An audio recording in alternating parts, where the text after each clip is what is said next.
मैं आज आप सभी को बताने जा रहा हूँ त्रिभुज से रिलेटेड एक बहुत ही इम्पोर्टेंट फार्मूला है और ये चूँकि 7, 8, 9 और 10 के लिए काफ़ी इम्पोर्टेंट है।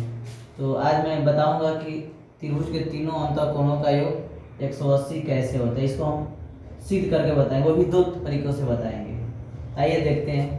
सबसे पहले हमने क्या किया, एक त्रिभुज लिया ABC और इस BC के समांतर एक लाइन हमने खींचा MN और इस पे हम नाम दे दिए, ये एंगल 1, एंगल 2, एंगल 3 और एंगल 4 और एंगल 5। अब हम लिखते हैं कि यहाँ पे MN एक सरल रेखा है। जो MN है वो एक सरल रेखा है और हमको पता है कि एक सरल रेखा पे 180 डिग्री का कोण बनता है।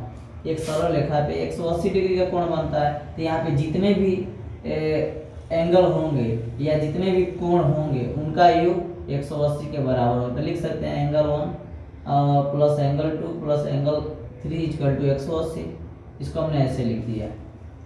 अब हमको पता है कि जो MN है वो BC के समांतर है और AB एक जो AB है इस पे एक तिर्यक रेखा कार्य कर रही है। तो जब हम जानते हैं कि जब दो समांतर रेखाओं की एक तिर्यक रेखा काटती है तो यहाँ पे जो एकांतर कोण होते हैं वो बराबर होते हैं। तो लिख सकते हैं कोण 1 इक्वल टू कोण 4 और फिर हम जब MN BC के समांतर है तो ये भी लिख सकते हैं कोण 3 इक्वल टू कोण 5। ये समीकरण 2 हो गया और ये समीकरण 3 हो गया, ये भी एकांतर कोण से।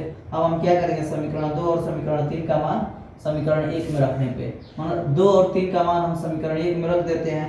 तो यहाँ पे 1 की जगह पे 1 का मान कोण 4 है तो यहाँ पे हमने ये रख दिया और इसको हम क्रम वाइज इसको लिख सकते हैं। यहाँ पे कोण 2 प्लस कोण 4 आइए प्लस कोण 5 इक्वल टू 180।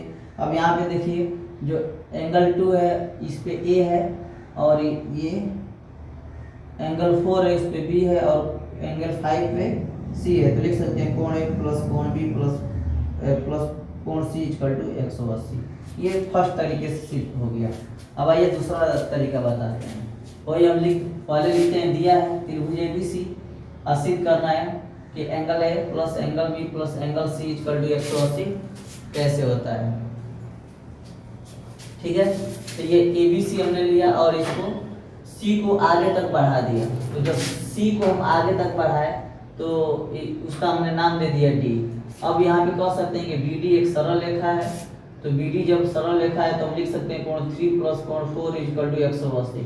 इसको हम लिखेंगे रैखिक युग्म से, ठीक है ना। फिर रैखिक युग्म से ये क्या हो जाएगा, कोण 3 प्लस कोण 4 इक्वल टू 180 हो जाएगा। अब यहाँ पे हम ये कह सकते हैं कि जो एंगल 4 है वो क्या होगा, शेष त्रिभुज के अंतर दो कोणों के योग के बराबर होगा। तो इसको कैसे लिखेंगे, त्रिभुज के बहिष्कोण से। तो त्रिभुज का बहिष्कोण तो क्या होता है, बहिष्कोण का मतलब त्रिभुज के बाहर बना कोण। ये त्रिभुज ABC है, इसके बाहर बना कोण है तो इसी को हम बहिष्कोण कहते हैं। तो ये होता क्या है, तो बहिष्कोण क्या होता है, त्रिभुज के अंतर दो कोणों के योग के बराबर होता है। इसलिए हमने कोण 4 को लिख दिया, कोण 4 इक्वल टू कोण 1 प्लस कोण 2। ये समीकरण 2 हो गया। अब हम क्या किया, समीकरण 1 में समीकरण 2 का मान रखने पर ये जो समीकरण 1 है इसमें हमने 2 का मान क्या किया, इसमें रख दिया। तो ये 3 वैसे ही है।